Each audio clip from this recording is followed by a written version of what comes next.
Welcome, everyone. I'm Kelly Robert, and I'd like to welcome you to the very first session of this year's Tune Up Tuesday series. And our segment today is Tune Up Your Smartphone Photography with John Keller, photographer extraordinaire, and an amazing smartphone photography instructor. This is a real treat, as you know, because John teaches his course in many capacities, and we're bringing it to you today via Journey.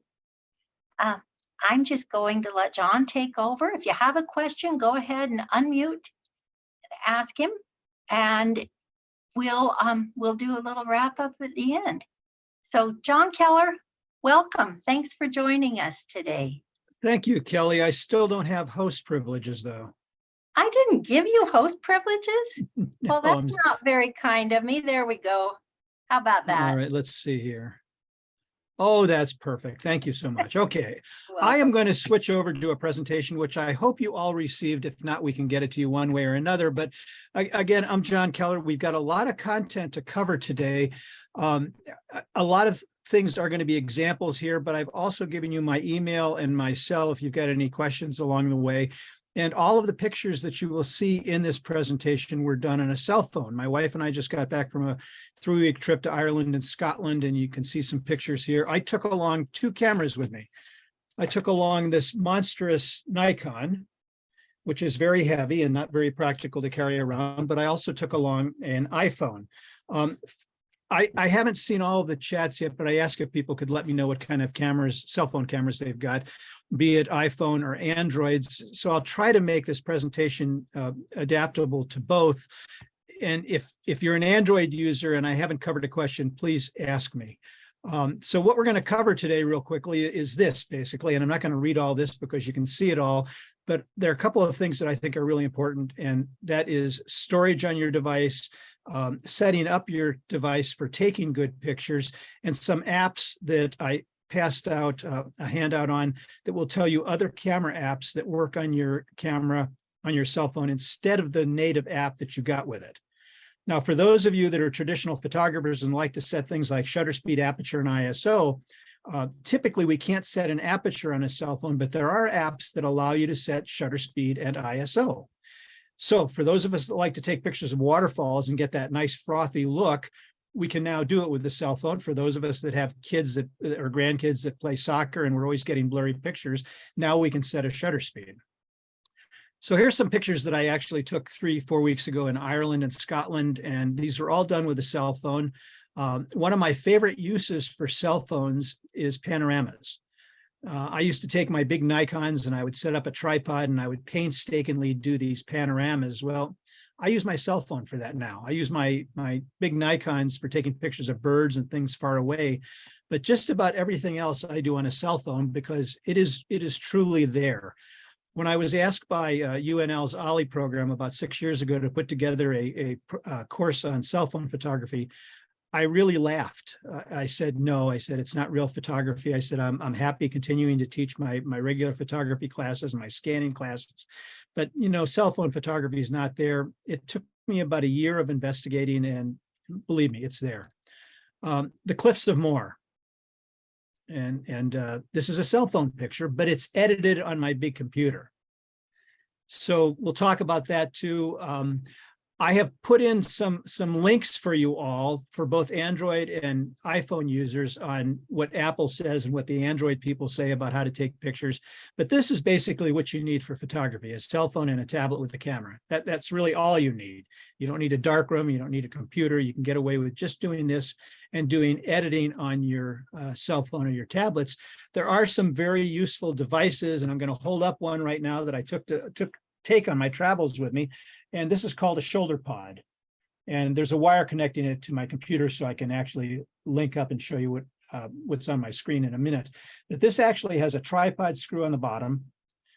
It's hand holdable, and it's also got a wrist strap. So if I'm out birding, for example, with a camera with a long lens, I can hold on to this like this. And if I drop it, it's still on my wrist. So it's called a Shoulder Pod S2. And this is a little mini tripod. So both of these things will fit in a purse, a sport coat pocket, or actually even cargo pants pockets, and they're great for traveling. Two things that we need for cell phone photography: light to focus, light to give you good colors, and light to produce sharp images, and also steadiness. As I age, and I'm in my mid-70s now, I am getting shaky. There's no question about it. So there's a couple of things that we can do about that. We can use one of these mini tripods. There are companies like DJO that sell something called a gimbal. And you've probably seen people with these little devices. They're between $50 and $150. And this actually stabilizes your camera, especially if you're doing video. So I like to video my grandkids playing soccer, and this is what I put the camera on when I'm doing it. And it actually will move in whatever direction you want it to move with your camera on it. So it's a very handy little stabilizing device. Settings, and I'm going to switch over to my cell phone here just to show a couple of things. So bear with me while I stop this presentation for a second and go over to my cell phone.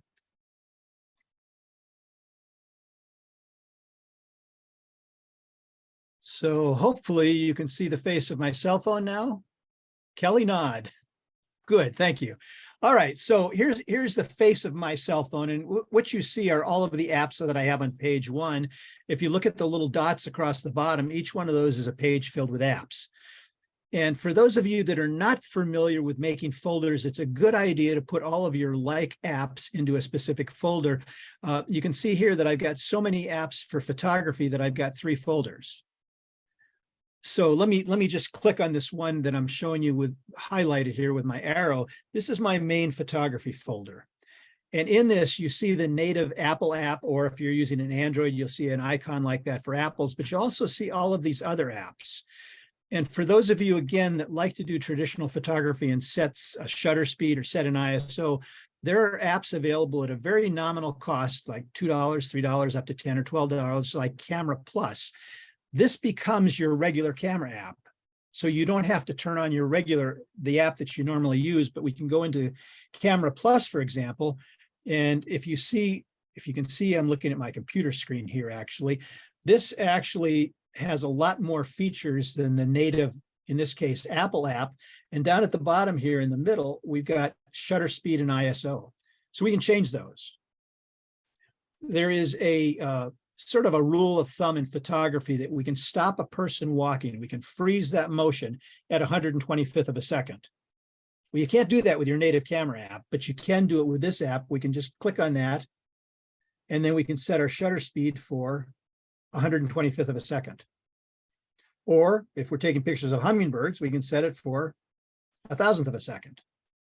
So now we've got a way to actually stop action, which we don't have with the normal app. Now, the other thing about this particular app is that it's got 2 what they call reticles. And if I take my 2 fingers and I spread them apart on this, now we've got a focus reticle on the top, and we've got an exposure reticle on the bottom. So we can increase the exposure or darken the exposure, and we can also focus where we want. So a couple of handy things there. Now, I'm going to get any questions at all so far. Unmute if you've got a question, and then you can always mute back again. Now, while I am on this, I want to show you one other app here. I've got a lot more, but I'm just going to kind of limit it to a few at this point. There's something called Filmic Pro, and this is a $15 app. And it's cross-platform. You can get it for Windows or Androids, and you can get it for Macs. This is a professional video app. So for those of you that like to do videos with your cell phones, this one is really the cat's meow, and it just about has everything that you'd ever want. And it's actually, let me say already purchased because I just did the update on it. So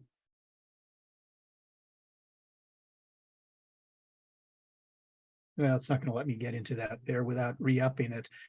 Anyway, it's a fully featured video app that allows you to do, let's see if I can get through here again one more time.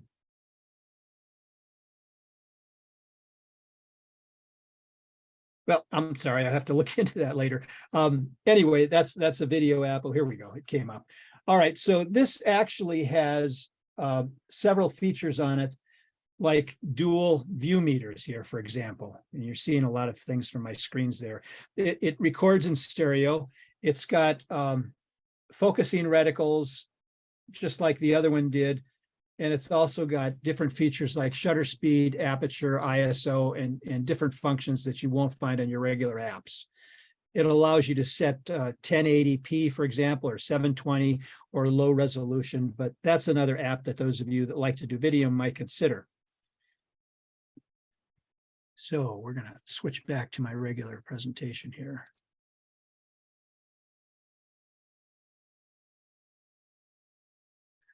For those of you that aren't familiar with it, again, learn to navigate around. And for making folders, I suspect that there are some of you that aren't familiar with making folders. They're pretty easy to do. All you have to do is put your finger and hold it on any one of these single apps, for example, and it will actually start wiggling a little bit, and then drag it on top of another app, and it will automatically make a folder. And I have, as you can see on my screen there,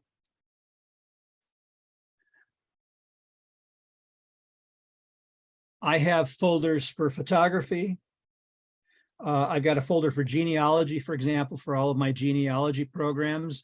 And I've got a folder for utilities. And utilities, I've got things like Apple Wallet, Apple Pay, Passport for parking downtown in Lincoln, or actually anywhere in the world, my Apple Watch thing. So anything that might be considered utilities. And just real quickly to show you how you make a folder, I'm going to put my finger down on this one that says Duet on the lower right until it starts doing its wiggle. And then I'm going to drag it on top of another app, maybe like FaceTime up in the upper left there. And that just made a folder called Productivity. Now I can click on that folder called Productivity, and as long as these two items are still wiggling, I can actually change this folder. And I can call it something like Silly Stuff, because those two apps really didn't have anything related to them. Now, I'm not going to undo this now, but I will undo it later. So I've got this folder now called Silly Stuff with my FaceTime and my Duet apps in there. But it's a good idea to put all of your like apps into a folder so you can get to them quickly. For example, I'm a birder, so I have all of my birding apps in a folder called Birding.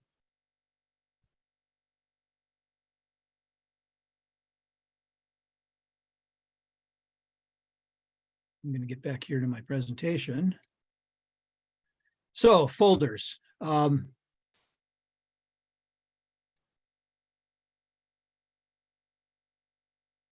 And consolidate your photo apps again.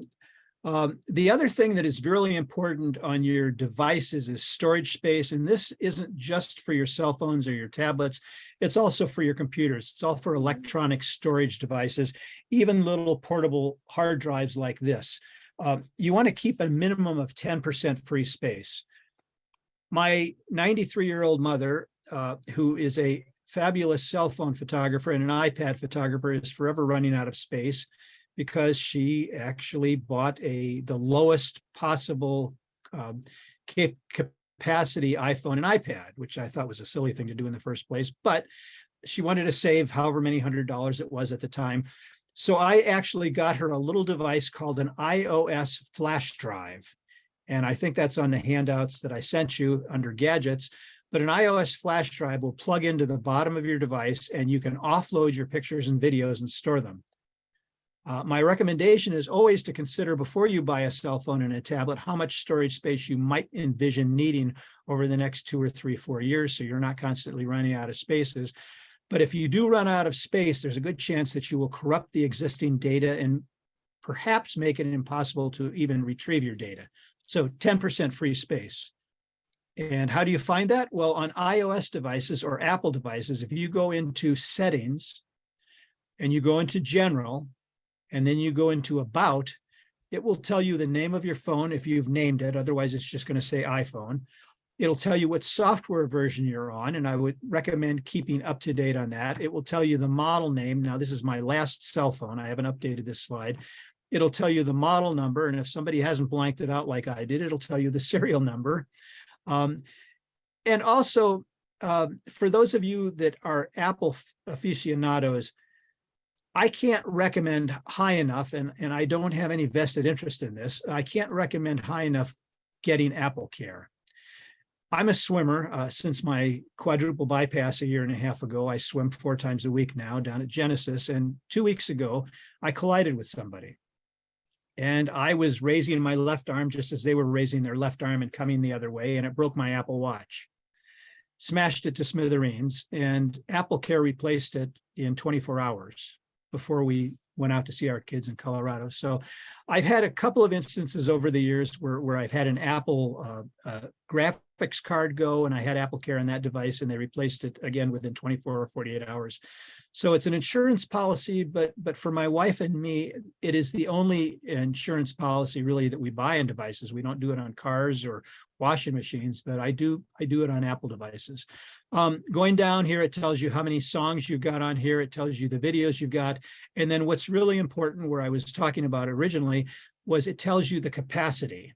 So this says that this particular iPhone had a capacity of 512 gigabytes. And when I took this screenshot, it said that there were 453 gigabytes available, meaning that I had well over 10% free space. I actually had about 85 or 90% free space. For those of you on Androids, if you go into settings, you can find internal storage here. Now, Androids, some of them actually have the nice ability to take an SD card, so you have storage both internally and you've got removable storage. So that's a kind of a plus for Android devices. This slide, actually, you can't on the handouts that you got click the link. But on both of these links here, it will take you to the Apple devices and the Android devices, how to take pictures and how to do settings. So that you should be able to access that just by, if you were emailed it, you could probably just copy and paste it into your URL bar, and that'll take you to how to take pictures. Okay, let's get deeply into photography here quickly. You all have the ability to turn on grid lines. If you haven't turned them on, I would highly recommend turning on grid lines, because if you had too much to celebrate on New Year's Eve, for example, this will keep you on the straight and narrow and on the level. This is a horizon line. It's also a rule of thirds grid lines. And for those of us in photography or in art, you know that the rule of thirds is one of the best and easiest composition devices or techniques that we can use. And what it says is that we don't put our subjects right smack dab in the middle of the camera like we all do. It suggests that we put them at the intersections of these lines. So if we're taking a portrait of somebody, for example, we'll put them in the intersection of these two lines here, which cuts down a lot of wasted space up above. If we're down at Holmes Lake taking a walk, for example, and we want to take a nice picture of the sunset going down, we'll put our horizon line, or in this case, the dike at Holmes Lake, on this bottom horizon line. And you'll get a much more pleasing picture than if we put that horizon line smack dab in the center. So to turn on those grid lines, on iPhones and iPads, we'll go to the settings menu, and I'll show you that real quickly here. We go to settings, we go down to camera, which is a couple of swipes down, you'll find camera, and then we go on to grid and turn that on. It doesn't use up any more battery. I leave it on all the time. I have it on my iPhone and my iPad, and again, it's a great composition technique. Now, for Android users, we're going to open our camera up and we're going to swipe to the left and find the settings option. And once you're in settings, we're going to go down to grid lines, and we're going to turn that on. And on Android cameras, you've got an option of doing 3x3 or square. I would suggest that you do 3x3, especially if you're likely to have your pictures printed. You won't find too many places print perfectly square pictures anymore. Generally, they'll do it in the format that your camera does it, which is typically 16:9 or 5x7 or 8x10, something in that area. I recommend also that you regularly update your software, not just for the iOS system, not just for system 12 or 13, but also for your individual apps. And this is something that took me quite a while to kind of figure out, because they don't always update on their own. And I'm going to actually show you how to do that.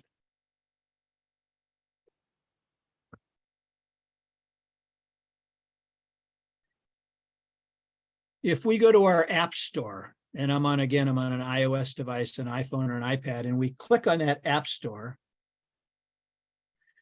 at the very bottom, you're going to see something that says Today, Games, Apps, Arcade, and Search. If you click on Apps, and then go up to the very top where your icon is, showing that it's your device, and touch that, it's going to bring up this little interim screen here, which is a spring-loaded screen. And it's going to take a minute till it finds my Wi-Fi here. Bear with me just a second.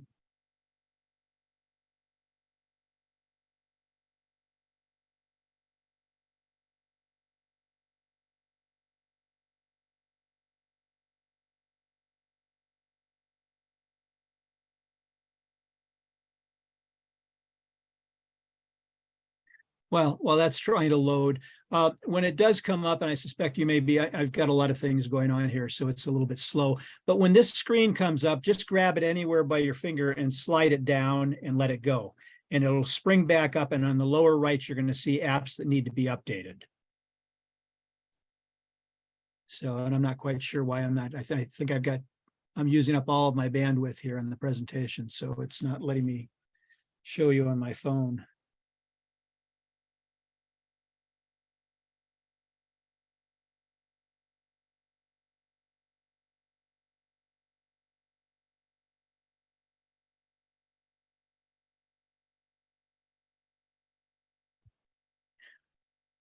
In any case, try the spring load, and it should, you should be able to get to it.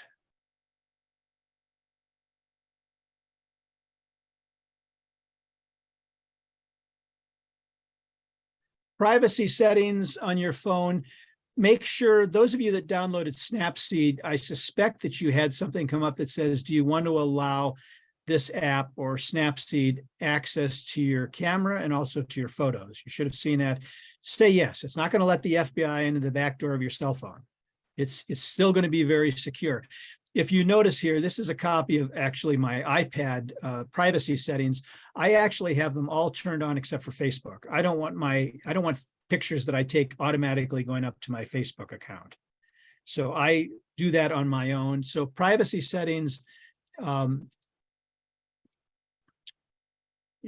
camera settings, actually I've got both here. I would have them turned on. It is possible if you've got them turned on and they're constantly loading, if you've got a lot of them, it could use up more battery. This is a screenshot of one of the 6 pages that I passed out to you. I find these are some useful apps. These come and go actually within a week sometimes, but there's a lot of good apps that I sent out. One of them that I like particularly, it's in the lower right here, called Unfade. Unfade and Unfade Pro is a scanning app. And those of you that have ever tried to hold a cell phone over a picture or of a family document, if you're genealogists, and you try to take a picture perfectly straight, you'll find that there's a little bit of keystoning. Well, Unfade and Unfade Pro, there's a little difference in price and some of their capabilities. I have Unfade Pro, I think it was a $10 app. That fixes that parallax problem. So you won't get all of that keystoning, and it's basically a camera app that is billed as a scanning app. So you hold it over top of the document and you take the picture, and it will do some rudimentary fixes and vertical and horizontal corrections.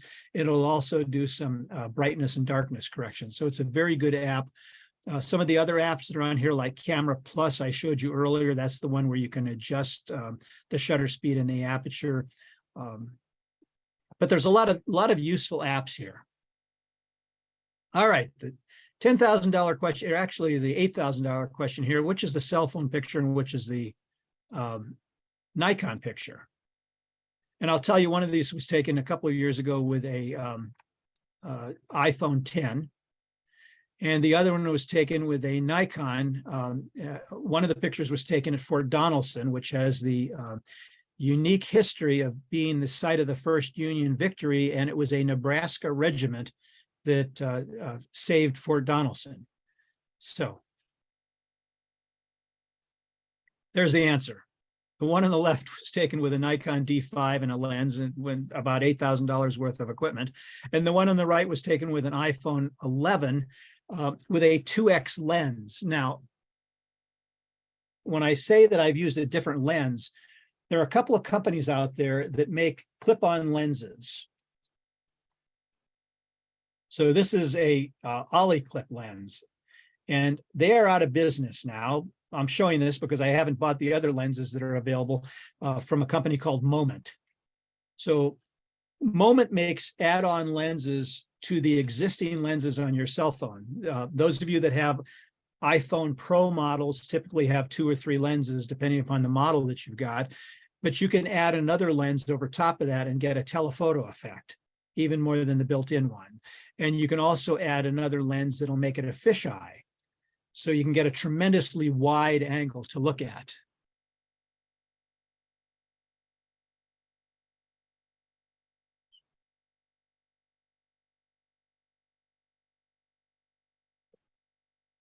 What sold me on cell phone photography actually, the very first picture that I take with a camera, with a new lens or with a cell phone is always of my wife. So this is the first picture that I took of my wife when I bought my iPhone 10. And I edited this right on the phone with the Snapseed editing app, which we'll get into today. I want to have a little bit of time for doing that. But this is using the portrait setting. And those of you that have a cell phone that has a portrait setting, you'll know that you're able to blur the background with that. And it's a really nice feature. So I don't forget, I'm actually going to turn that on right now. And we'll go through that for those of you that might not have discovered that wonderful feature on your cell phones.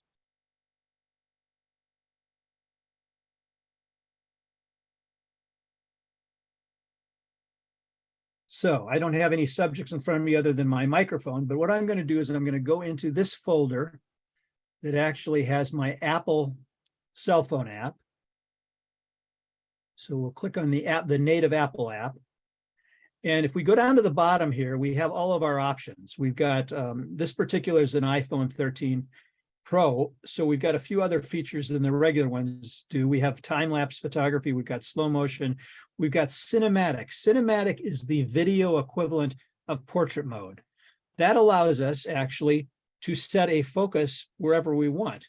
So I can set it on my microphone that's in front of me by touching that little yellow square there, or I can set it on the phone. And I just turned on the wrong lens here. So I can set it on there on the focus, or I can set it on the picture of my wife that you see on the screen. So that's the cinematic setting. We've got regular video, which is cinematic basically without the ability to focus. We've got our regular photo, which is our regular camera, and then we've got portrait. And I truly love this as a portrait photographer. This is actually fantastic. So if I click on my microphone there, and I touch it, and I go up to the upper right, and you can see on my screen it says f1.4. This corresponds to our lenses, our lens aperture settings. So if I touch f1.4 until it turns yellow, now that allows me to set the aperture by using this scale at the bottom. So if I slide my finger across that scale, I can put things in or out of focus. So I can touch on here and I can blur the background by going to f1.2. And I may be a little bit close, but you should be able to see the screen going in and out of focus a little bit. So that's the portrait setting. And then finally, we have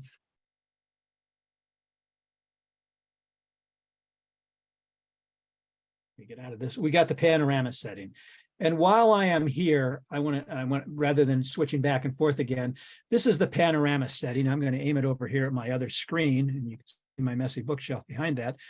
When you hit the panorama setting on a iOS device, and we have to hold it vertically, we can't hold an iOS device horizontally and do a panorama. Unfortunately, that's the only downside, I think, of the iOS panorama setting. Android devices can hold it horizontally or vertically, but with Apple devices, it's only vertically. But when you see that arrow come up, that arrow tells you the direction that we have to move when we're starting our panorama. And we can't start our panorama until we touch this white button. That's our shutter release. So once we touch that white button, we can start taking our panorama. And I'm going to just move around to my 3 monitors here and my laptop and other things, and I'm going to stop it. So there's our panorama. Now, I could actually have gone the other direction by touching the arrow. So I'm going to take my finger and I'm going to touch the arrow, and now it tells me that I can move from right to left. So touch the arrow in the direction that you want to move, and then start the shutter button. And you can go all the way around until it fills this vertical rectangle till you hit the end, or we can just touch the shutter button to start and stop. So those are panoramas. And again, I think that panoramas are absolutely the best feature of cell phone photography, personally.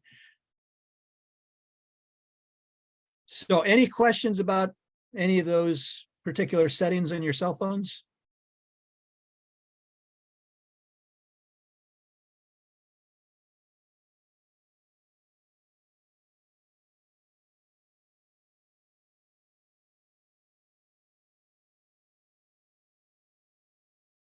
Let me check down here to make sure that I'm not missing any questions. You must be so thorough that you're answering everything that any question anyone would have. I think somebody did ask a question, how do you make a new folder? And again, I don't know that I answered that for everybody's satisfaction all the way, but hold your finger down on an app until it wiggles, and then drag that app physically over top of another app. And it will automatically create a folder with 2 apps in it. And if you want to add apps to that, again, just touch another app until it starts wiggling and drag it into whatever folder you want. And once all of those apps are doing all their little dances, you're able to go in and edit the name of that folder.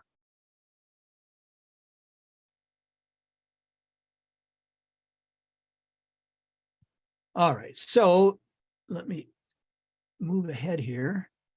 And just here's some examples of apps, panorama mode. And again, I used to use a big Nikon with a wide angle lens to do these, and I thought that was the cat's meow. I was getting the most beautiful panoramas in the world. And in all honesty, I love the panoramas that you're able to do with cell phones. If you do it in a very closed space, you'll get a little distortion, and in a very tight space. But if you do it out in the open, and you're very careful about it, holding it perfectly vertical, you can get a nice, just a wide angle picture. And again, you don't have to go the full width of that panorama. You can start it and stop it. You can stop it anywhere that you want along the way as you're moving from right to left or from left to right. Now, the picture on the top was straight out of the camera. The picture on the bottom, I exported it to my computer and I processed it in Photoshop. So you can see that I enhanced the sky a little bit and gave it a little bit more fall colors. But there's any number of editing apps that you can use. One of the ones that I recommend for my UNL OLLI classes, the post-processing classes, is I don't like to be beholden to Photoshop. Basically, they get their teeth into you for life because it's subscription now. And as a wedding portrait commercial photographer, Photoshop is really great. It's the best editing program that's out there, but you also have to sign your life away and give away your firstborn child, or you'll never get away from it. So there's another wonderful app called Luminar, and it's a app for both Windows and Macs. It's produced out of the Ukraine. I didn't realize that until well after I bought it, but now I really feel strongly about supporting the app. And again, I'd have no vested interest in it, but it's a very good app, and you can replace skies with the touch of a finger. So if you take a picture on a dull, overcast day like today might be, and you're down at Holmes Lake, for example, you could put in a stormy sky, you can put in a cloudy sky just by the touch of a button that says replace sky. And it automatically fixes all the little areas around the trees and things that formerly we had to do some work with. So it's a really good app. It's $80 or $90, and it's one of the best editing apps out there. And most of all, it's easy to use. So Luminar. Here's the panorama mode of St. Giles Cathedral that I took 3 or 4 weeks ago in Scotland, in Edinburgh. And so, and this was actually edited in Snapseed, and I titled it in Snapseed. So on the way home on the airplane, I actually sat and diddled with some of my pictures, and that's it. And I have to show you this. This is my wife in Blarney. That's the portrait mode. And I love it. I could have gotten my big Nikon out and I could have put my portrait lens on, and by then she probably would have left and gone downstairs and had dinner. But this way I pulled out my cell phone, I put it in the portrait mode. I blurred the background by touching that little F number up on the right and setting it for 1.4. And look what it did to the background. It did a beautiful job in the background by blurring it. So now we have our subject standing out from the background. And you can do this with flowers. You can do this with family portraits. You can do it with anything where you want to make your subject really stand out and pop, and you want to blur the background.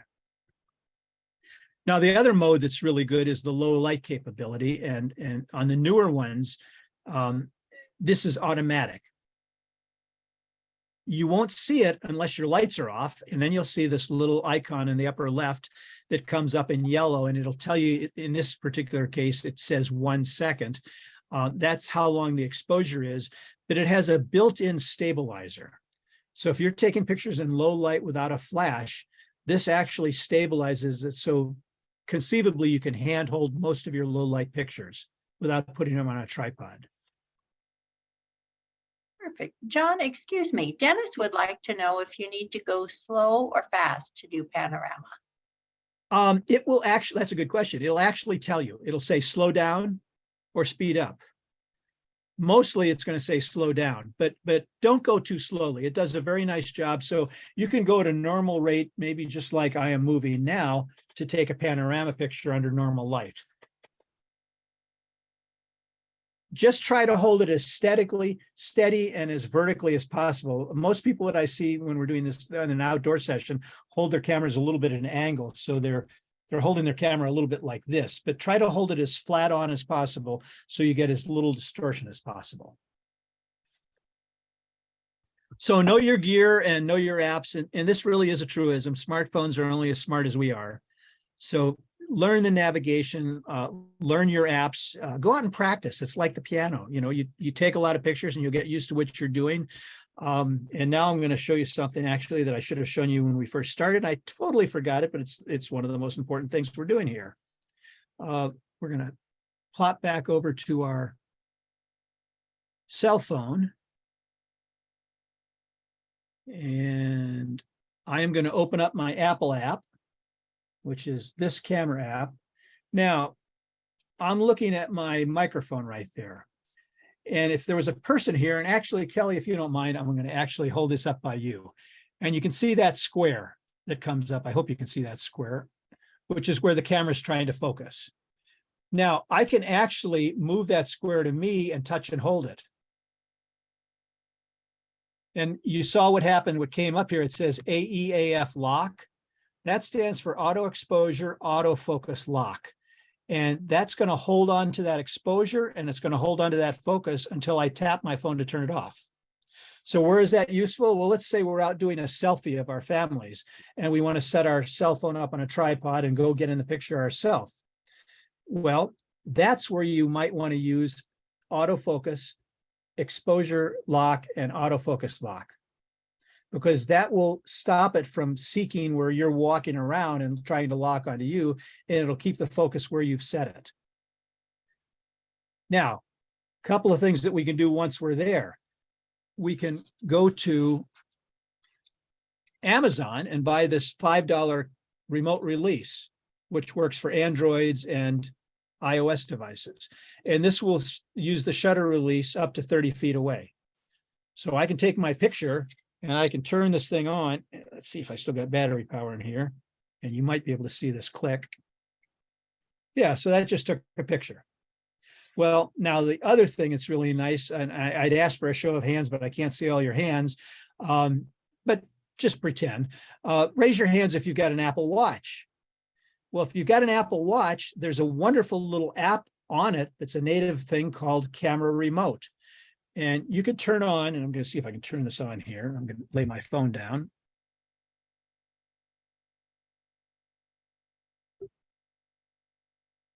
Now, you probably won't be able to see. I'm going to try to hold this up so you can see it.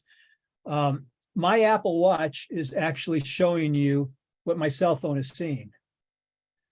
So if you've got an Apple Watch and you've got camera remote on it, you can set your cell phone up anywhere you want, and you can go get in the picture and you can trigger the release from there.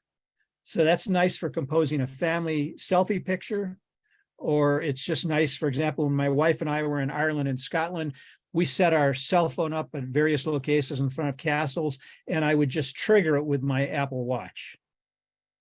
Now, I can also use this device. I mean, this is just as fine, and this is $4, and the Apple Watch is considerably more than $4, but I can see what I'm getting through the Apple Watch. And this is just a cable release. So anyway, let me get back here. Oh, the other thing I wanted to show you, sorry, I just totally forgot that. So tap to focus.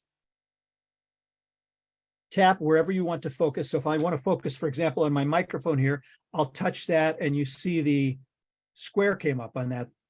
Now, those of you that can see it, I hope you can all see it, there's a little sun to the right of that.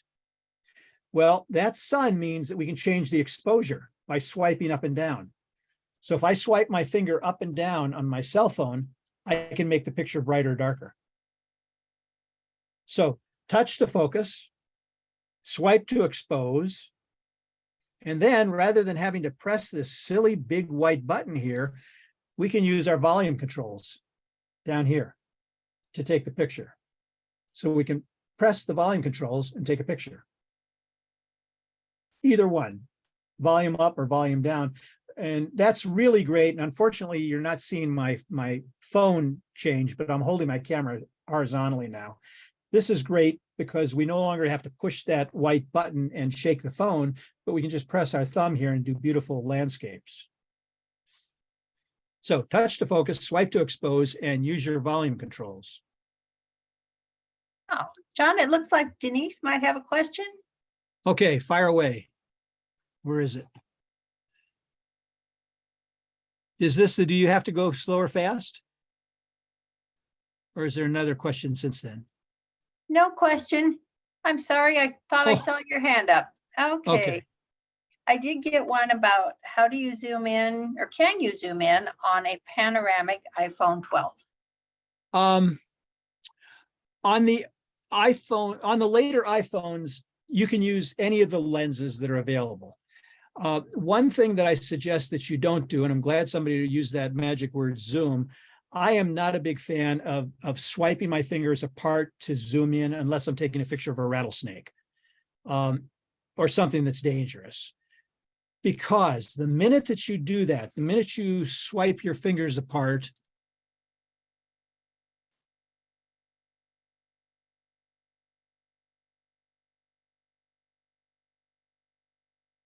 the minute we swipe our fingers apart like this, we take our cell phone out of the camera out of the optical realm, and we put it into a digitally enhanced picture. And in low light, it's terrible. It makes it look very pixelated and things. So I would suggest that if you're using a cell phone like an iPhone or an Android that has multiple lenses, use the biggest number, touch that, and you'll get the close-up lens, or you'll get the telephoto lens. If you're doing a vista or a landscape, use the smallest number or the widest angle one. In this case, it would be 0.5. And if you're just taking normal pictures, use the one in the middle, the 1. But the minute you start doing this with two fingers, you take it out of the optical glass range into an electronically enhanced picture. and it does truly pixelate. The brighter the sun, the less pixelization you'll notice, but I would suggest that you move closer to your subject. Now, Apple has recently introduced a macro lens built into their widest angle setting. For those of you with 13 and 14 Pros, or even the regular 13 or 14s, this 0.5 lens is also the macro lens. So if I'm on 0.5, I can physically move up as close as I can. And you see how nice that is? That's really a macro setting. So that's the smallest number lens.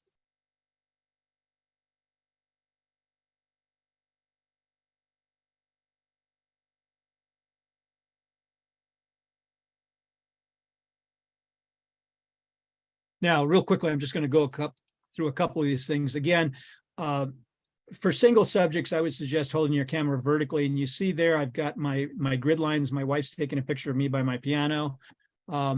Horizontally, now we've got the whole darn piano and me sitting down, but she's using grid lines for composition. Taking the picture, again, you can use that white button, or preferably, I think, use the shutter release on the volume controls. I think that makes it far steadier. Focusing, tap to focus. And when you see that sun come up next to that square box, swipe up and down in the screen to make it brighter or darker. Up makes it brighter, down makes it darker. And focus really does work. This is an iPhone 4, actually. This was an old iPhone that I had, but it had the same focus options. And here I'm on a little mini tripod taking a picture of my Seth Thomas mantelpiece clock. And that's what it looked like before I touched where I wanted to focus. That's what it looked like when I touched and locked in on that focus point. So you can see it really does work. Your camera will focus, your cell phone will focus on its own, but I'd suggest if you're doing portraits, people pictures, or whatever, that you touch where you want it to focus and get that yellow square around the area that you want to see in sharp focus. And again, if you hold it for more than 2 seconds, you get that AEAF lock. If you tap at any time on the screen, it'll undo that. Some gadgets real quickly, and I do want to have time to get to Snapseed before we run out of time, and any of you might have to leave. This is that Bluetooth wireless release. This is my mini tripod, and this is that shoulder pod S2. I don't know why it's called a shoulder pod, but that's what it's called. This is the camera actually on a tripod, and a place that I used it, I set it up down at home at Sunken Gardens. There's the original picture that I took of my wife and me last summer. Actually, that was 2 summers ago, because it was before I had my heart attack and lost 40 pounds. And I used this particular wireless release to do it. There's the picture edited and straightened in Snapseed. So I was a little crooked when I took it, but Snapseed allows you to do it. And here's a picture that we took actually 3 or 4 weeks ago in Connemara in Ireland. And I set the cell phone up behind me, and I used the Apple Watch to release this. So I love that picture. It's just one of those travel pictures that you do, and you do it. So let's jump over to Snapseed real quickly here. I'm going to skip some things that you can look at, examples of the different lenses you can add on. But let me jump down to Snapseed here. This is the app. It's a free editing app. It is absolutely a wonderful app. I have the paid version of Photoshop on my cell phone and on my tablet. I have a program called Affinity on my tablet, which is a very sophisticated editing program. But you know what? When push comes to shove, I use Snapseed because it will edit raw pictures. If you take raw pictures on your phone, it will edit the native JPEG or HEIC pictures. And it's free. I paid $30 for it before Amazon or Google, whoever bought the company, bought it and made it available to free. So let me actually, rather than showing you the slides, let me show you real time what Snapseed will do. I think it'll make it easier to see. And if you've got a picture, you can follow along with me.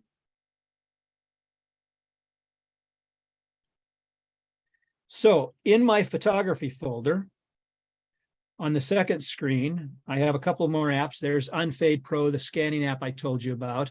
And here is Snapseed. So I'm going to open Snapseed. And when you open Snapseed, you'll either see the last picture you edited or you'll see this screen. and it'll say tap anywhere to open a photo. Now, if you've already been editing a picture, it's going to ask you, it's going to give you this little disclaimer that says, have you saved your last picture? Well, in this case, it's been a while since I've edited a picture, a couple of days actually. So I'm going to tap anywhere to open a picture. And if we look down here, it's going to say, do you want to open your picture from your device? Meaning, do you want to access all of the pictures that are on your cell phone or tablet? It's going to say, do you want to take a picture right now and edit that? Or it's going to say, open the latest image. Well, the latest image I took was that panorama. I don't think I want to edit that. I'm going to say, let's open from device. And here's a picture of my wife and me. We took a walk around Holmes Lake on New Year's Day, and I'm going to edit one of those. So I'll edit this one right here by touching it. Now, I took this picture raw. iPhone Pros and some Android devices have the ability to output a RAW file versus a JPEG file. And the difference is both the size and the ability to post-process. Serious photographers shoot almost everything raw. And again, it's a slightly bigger file, but allows you to do an infinite number of post-processing edits. So when you're in Snapseed, that's going to come up with an option to do a lot of things. And these are those things. By touching these lines at the bottom, it'll bring up all of your options. Now, I don't like to see this list because they cover the photo. So just know that when you touch your finger and swipe up or down, those are all there. If you want to see them, touch these lines at the bottom and it'll do an overlay so you can see which ones. But again, after you get used to it, you'll know that there will, if you look at this picture, it's underexposed. So I'm going to use the first thing there, and up or down gives you the app, right or left gives you the degree within that. So my first thing is exposure. If I go right, it'll allow me to change the exposure, right or left. So I'm going to do it maybe right to about where I can see the clouds. Now you notice my wife and I are still in the dark. Next one down is highlights. Highlights is the clouds, anything that's bright. If we're looking at Kelly on the screen there, for example, everything behind her is really bright. Those are the highlights. If we look at her sweater, that's dark, that's the shadows. So on this picture, my wife and I are the shadows. The sky is the highlight. So let's go down in the sky, make that darker. Let's go down to shadows and let's go up on that. So to the right brings up the shadows. So now you can see my wife and me. And the next one down is contrast. A good rule of thumb is if it's a guy with a beard or Mount Rushmore, give it more contrast. If it's anything else that's a people picture, don't give it too much contrast because it'll make us look really craggy. So I'm going to take the contrast down just a tad. That's not a scientific term, that's my term. Structure. If I do a lot of structure, you're going to see the clouds really get dark. So I'm not going to do anything with structure. Now we're working on a copy. We're not working on our original picture. So don't worry about editing a picture and losing it in Snapseed. If we want to apply the changes that we've made to this picture to the working copy, we're going to click the check mark at the lower right. If we don't want to do that, we're going to hit the X mark. I'm going to hit the check mark. Now, I'm going to show you all of the tools that are in Snapseed by clicking on Tools. When I got Snapseed 10, 15 years ago, there were 2 rows. There were the top 2 rows. Now, here's all of the things that are in Snapseed. We can make it black and white. We can add a text layer. We can actually give somebody a smile. So I'm going to go to Tune Image. And we have many of the same tools. We've got brightness, contrast, saturation, ambience. I'm going to go down to ambience because that's sort of my favorite one here. And I'm going to slide to the right. And you can see what it's doing here. It's giving a little color pop. And I might go down to highlights and take those down a little bit more so we can see the sky over Holmes Lake. And I think that's all I'll do. So I'm going to hit the check mark. If I touch with my index finger or any finger anywhere on the screen, there's the original picture. There's what I've done to the working copy. So original picture, working copy, and I'm going to say, let's look at some more tools.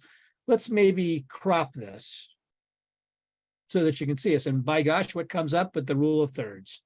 So we're going to crop this using the rule of thirds. So now we're getting into just the two of us. And this doesn't always work when I'm connected to a projection, but I'm going to try to do text. And it says double here, double tap here. And let's say Happy New Year.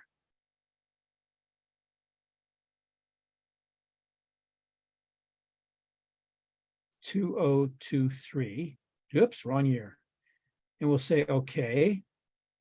And now with two fingers, I can move that Happy New Year anywhere I want. I can put it up here. I can make it bigger or smaller by spreading those two fingers out. And I can go down to the bottom where you see that color palette, and I can say, let's make this Husker red. Oop, that doesn't look very good there. Let's make this Holmes Lake yellow. And we can put that anywhere we want. We can even change the font. We can make it look like one of us is saying that by using one of these text bubbles. We can say Happy New Year 2023. Now, again, this is a working copy. This isn't the original picture. I hit the check mark. There's the original. There's what I've done. Now, let's save this picture by going down to export.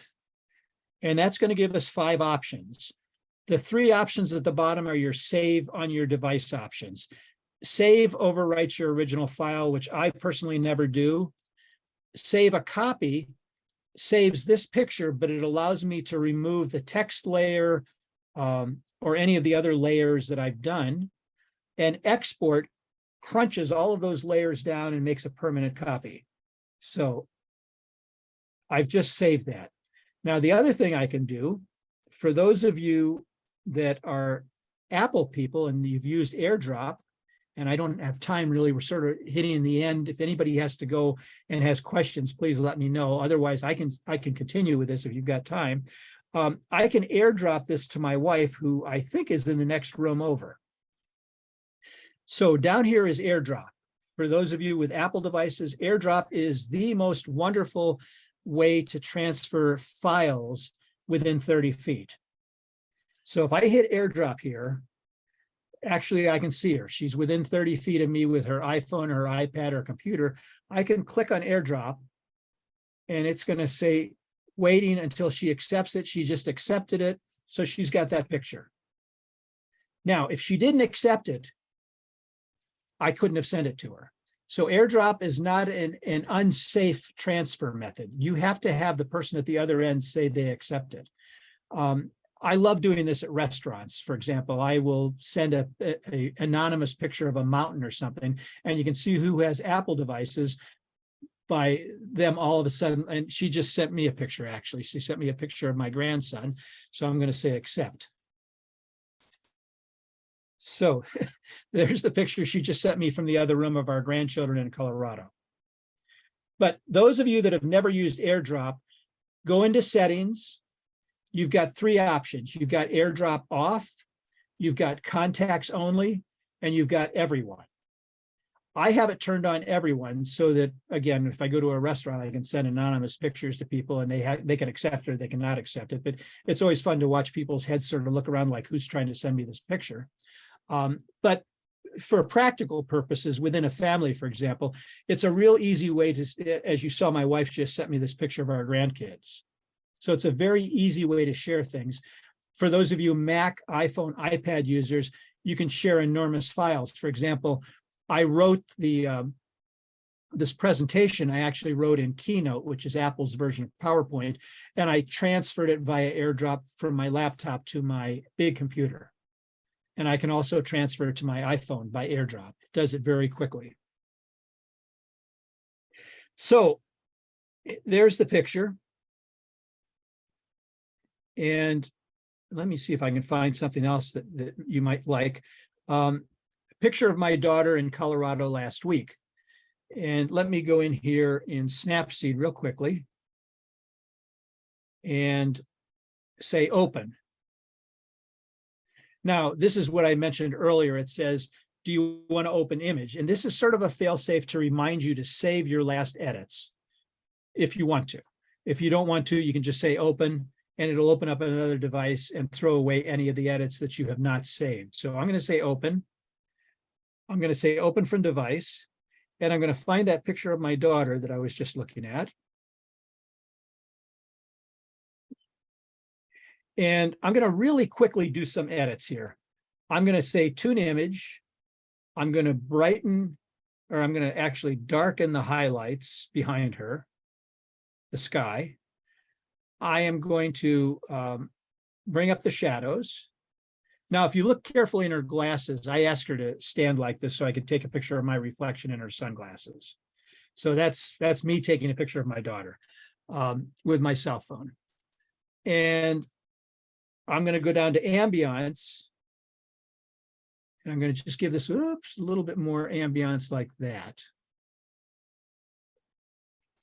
All right, now one of the funniest new features that they have on this is something called head pose.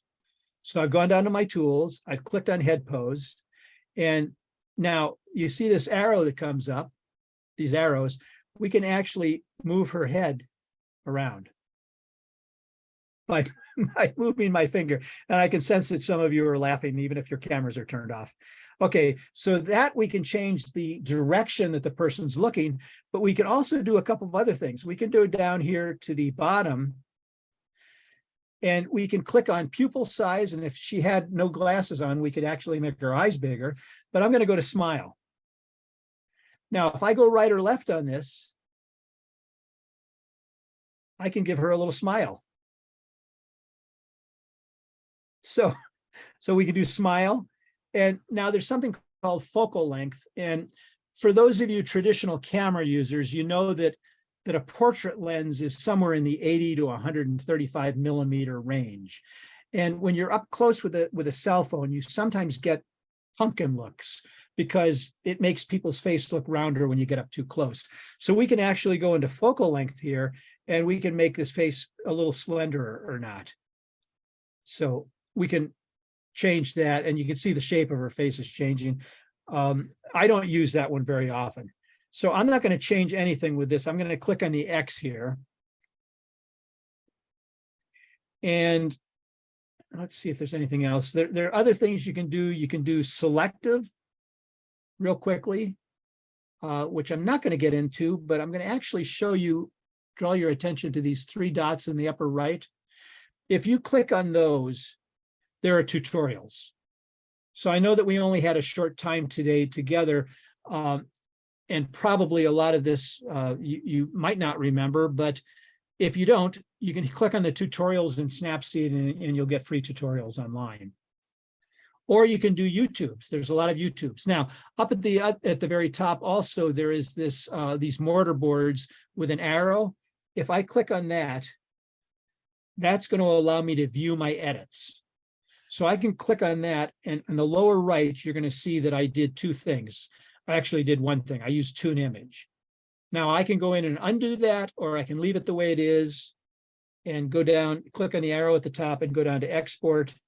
And I can say, let's just export this. And so now if I go back to my folder, my photos folder, there's the picture of my daughter. And you can see me taking a picture of her with my cell phone in her glasses. There's a picture of the grandkids that my wife just airdropped to me. And there's a picture of our walk around Holmes Lake on Sunday. So it's a very, very powerful editing tool. It's free. You can crop it. You could actually, we could go in and we could finish these a little bit, for example. As a photographer, one of the things that I like to do is make pictures look like they were old time.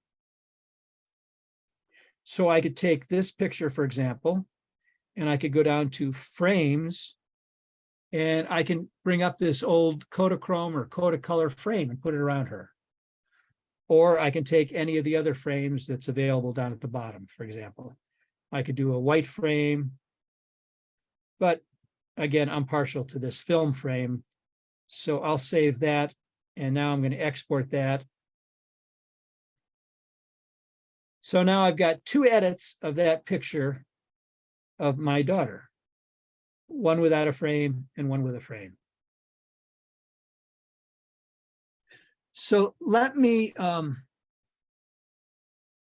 back here.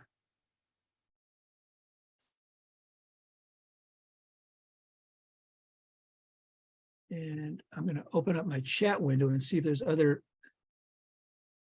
Okay, AirDrop. Somebody asked a question about AirDrop options. Let me answer that. If we go under settings and we go under general, AirDrop is the third item down. And that's where your options are. And then you also, oh, excuse me. Sorry, go ahead. No, go ahead, Kelly.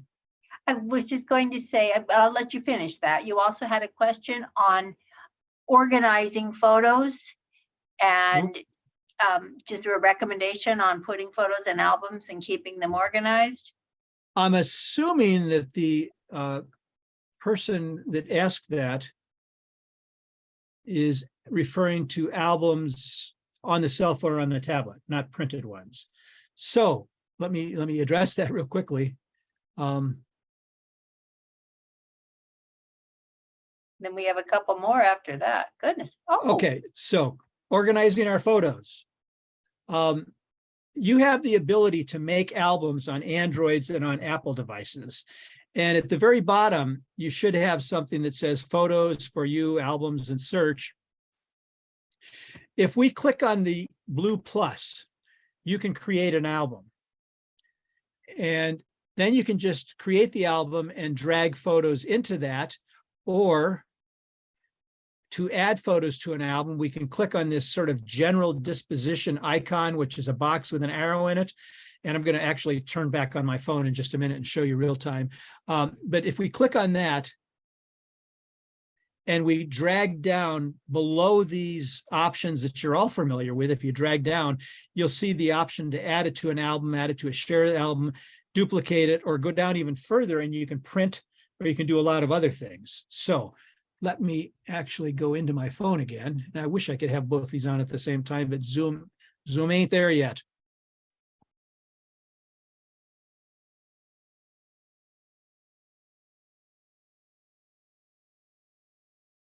So I'm going to open up my Photos app.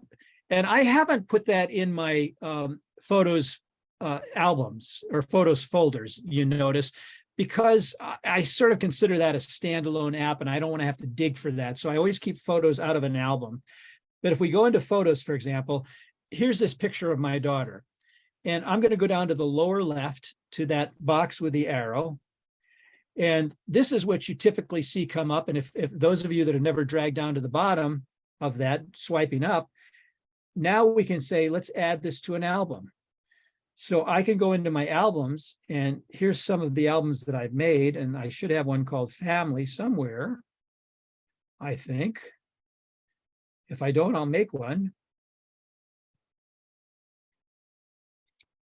My gosh, I've got a lot of albums there. You opened a can of worms. Well, darn. Let's make a new album. So I'm going to go up to the top here, and I'm going to click on this box, and I'm going to say new album, and let's call that Family, and say save. So now, when you do that, it keeps you in that the first time. So I'm going to add these pictures, and you see these check marks that are coming up. So I'll put my wife and me in there, and I'll put some Christmas pictures in there. I'm not going to do a whole lot because I'll be here all night since I've got 16,000 pictures. And I'm going to say add. So now we have this album called Family with the pictures that I just added. Now, be aware of one thing. This is not duplicating these pictures and using up twice as much space on your cell phone. What it's doing is making an electronic alias so that the original picture is still in our big photos library. And it hasn't duplicated this picture. It's just adding a link so that when you look at this album called Family, you see these pictures. So I hope it might be a little convoluted, but it's not duplicating them. Now, one of the things that Apple has done in their infinite wisdom is, if I go into the library and I go down to add albums and we swipe all the way down to the bottom, these are albums that Apple has already made. So if you do a panorama, for example, it's going to put all of your panoramas in an already made album.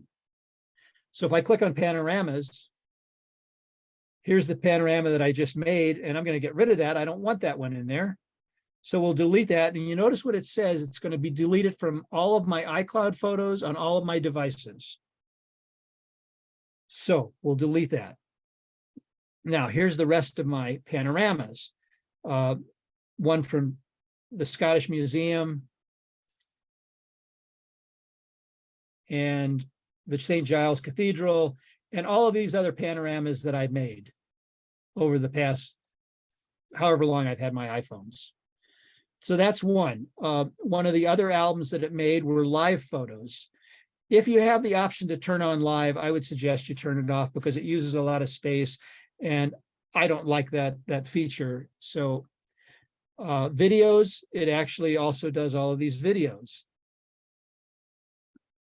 I actually had my wife taking videos of me swimming recently just to make sure I still know what I'm doing in the water. But anyway, all of these are Apple-made ones. Now, if you go down to the very bottom, those of you that are updated to iOS 13, and this is a new feature, and I'm swiping all the way down to the bottom, there is something called duplicates. And people have been asking Apple to do this for years. You see 9 duplicates here. Well, I actually had about 3,400 duplicates in there before I used this feature a couple of weeks ago when iOS 13 just came out. And this will allow you to go into duplicates, and it will allow you to delete those duplicates and merge actual duplicates. So if I say select all and say merge, it's going to merge exact copies, and it's going to throw away the rest of them. So I'm going to merge all of these. And now I have no more duplicates. Actually, I have one more. So merge to exact copies. So if you haven't done that, you can really kind of save space on your devices, because almost all of us have duplicates on your phones. So again, it's a new feature with Apple's. And again, it's at the very bottom of your albums folder. So if you go all the way down to the bottom, and it's no longer there because I cleared out all my duplicates. So that was sort of a whirlwind tour. Let me see if we've got any more. I hope that answered the questions on albums, making albums. And you had one on using the live feature, and I think you covered that. Oh, I don't like that live view. I really don't. I think it wastes space. If there's anybody on here, and I didn't have a chance to go through all of them, but for Androids and other devices, making albums is similar. It's under Create Album, and it comes up with some albums already, suggested albums, favorites, videos, but it allows you to make albums, create albums, pretty much the same way with the Apple device does. And if you all have just a few more minutes, let me show you some other uses for your cell phone. For years, I was either the chief ref or I ran the wheelchair tournament down at Woods. I'm a tennis player, but I like to help out with this wheelchair tournament. And one of the things that I did was video this young woman who asked me, she said, "John, could you do a video of me warming up so I get an idea of how I play?" and then send it to me. And she had an iPhone. So I was able to just actually airdrop it to her right then and there. But this is the video, and I'll see if I can turn up the volumes. I don't think you'll be able to hear it because I've got my headphones on with the volume. But there's video here, and it's a very short video clip, but it gives you an idea. And for those of you tennis fans, wheelchair players get 2 bounces. Able-bodied people get 1 bounce. So that's basically the only difference. The cranes, I go out every year and shoot the cranes either in an overnight blind or let me see if I can, you could probably hear that. And again, this is an iPhone, I think this was an iPhone 6 clip that I did. So these are video applications.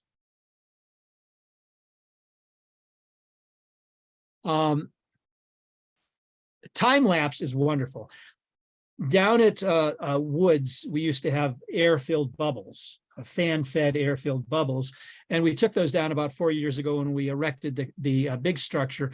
But I set a tripod up on top of the clubhouse and did a time-lapse video of the 2 bubbles coming down. And there's a little application called Rush, Adobe Premiere Rush for the cell phones. I think you can buy it outright, but I edited these in that, and then I spliced them together. But this is actually a time-lapse video done with I think an iPhone 10, either a 10 or 11. But this is about a 6-hour process of these bubbles coming down, merged into about a 30-second video clip. So those are fun. My wife and I actually did time-lapse videos of us driving around a 1-lane road in Ireland. She held the cell phone while I was driving. It's very scary, actually. You look at it. And my daughter actually showed me this. I was taking pictures out at Abbott Park. Every other year, the Lincoln juggling people come together with the people from Omaha and people from around the Midwest, and they have a juggling festival. And one of my tennis partners is a juggler and asked me if I'd come out and do that. Unbeknownst to me, my daughter was doing a slow-mo video of me photographing this. So this is a slow motion video. The flickering you see is because of the fluorescent lights, the 60 cycles per second flickering. But this is called a toss-up that they do at the end of their performances. So that's slow motion video. Some of my other uses have always been copying photos or documents for genealogy. This was with a wired remote before I had the wireless remotes and different tripods.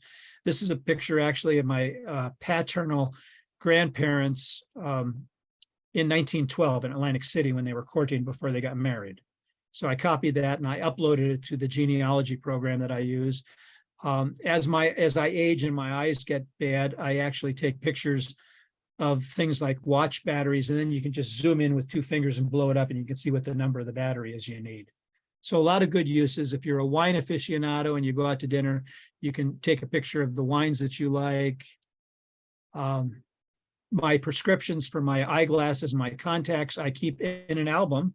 I made an album called Healthcare on my cell phone. So it's got all of my COVID vaccinations. It's got my eyesight things. If I were in Europe, for example, and somebody stepped in my glasses and I didn't have a backup pair, I could get a quick copy of that. And then event documentation with panoramas. So let me actually see if there's any other questions here. And Kelly, maybe you could tell me if there's any. The only one, I see one, and that's how do you shut off that live feature?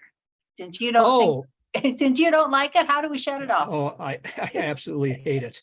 Let me see if I can find my cell phone here. All right, and I'm going to turn back on my cell phone here. And start sharing. All right, in the upper right, you will see this series of concentric circles with a line through it. That is live on and live off. So I would suggest you turn live off. If you can't find it there, you can click on this triangle here at the top, and that'll bring up this at the bottom. And again, a lot of these are model dependent. So, but the live view icon is this concentric circle, and with the line through it, it's off. Now, while I've got this screen up, let me show you this. If you go to the Library of Congress, or you're in a church and the priest or the museum curator says, no flash photography.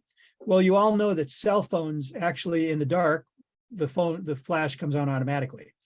If you go down to this icon here, we now have three options. We've got on, off, and auto. Well, I like to turn it on out in bright sunlight, so it always flashes. Because if, for example, if I'm taking a picture of any number of you that I can see there that are backlit, this will actually automatically flash whether there's enough light or not, and fill in the shadowed face.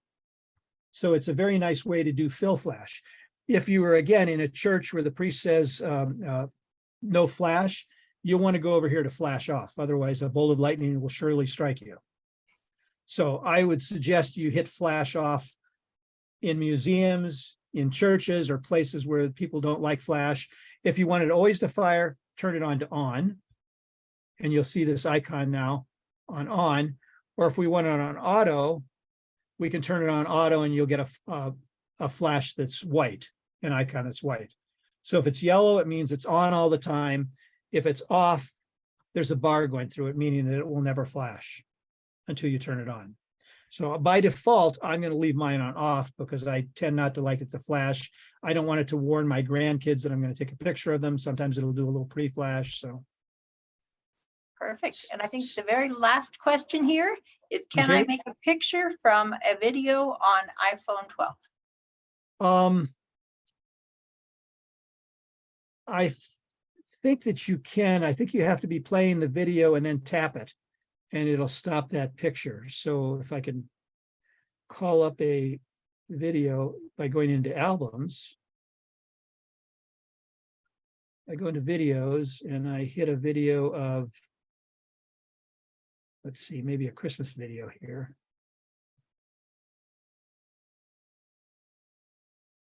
Well, you know what you can do, actually. Yeah, you can actually, you can squeeze the volume control and the on-off control at the same time, and it'll do a screenshot. So I did that. I should have done that horizontally, that if I'm doing it like this, for example, and I click these two things at the same time, I can see how I do that. So you're not seeing what I'm seeing. Let me show you this.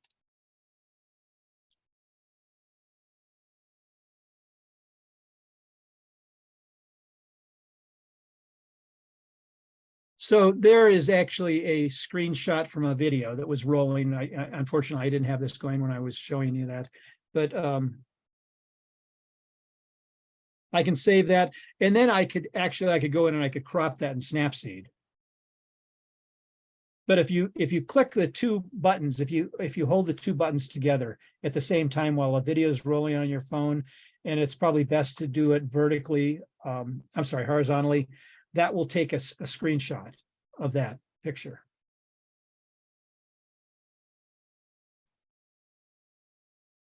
So other questions that I might answer?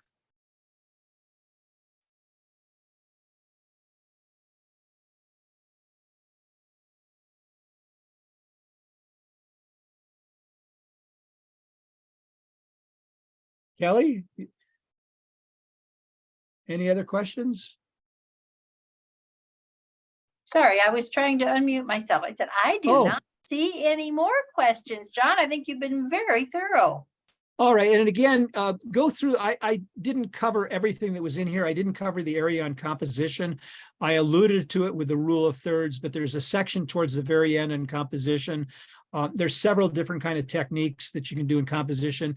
And there's even some practice exercises at the very end if you want to go out and do some practice exercises.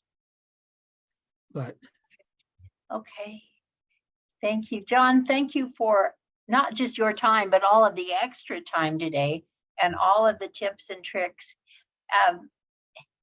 You know, I never say anyone was our best presenter, but if I did, this was just amazing. It really was. Thank you so much. I appreciate that. And, you know, I found my true love in life sort of late in life, teaching photography. I wish I had done that from day one, but it's really been fun, and I enjoy it. It's a good way to capture pictures of our people, of our families, our friends, and the places that we love to be. So cell phones are a great way to do it. This is just amazing. And I know all of you are like I am. You can't wait to grab your phone and get busy and apply what you've learned. And thanks to everyone who attended today for giving up a slice of your Tuesday afternoon. I know you found it beneficial. I'd love to hear your feedback. I would encourage you to reach out to John for the classes that he offers, either individually or through various capacities, or to visit his gallery. And I would also encourage you to join us right back here on January 17th to tune up your indoor workouts with Sam Dolzall. Thanks so much, everybody. Have a Thank you beautiful all. afternoon. Thanks, John. Bye-bye. Bye.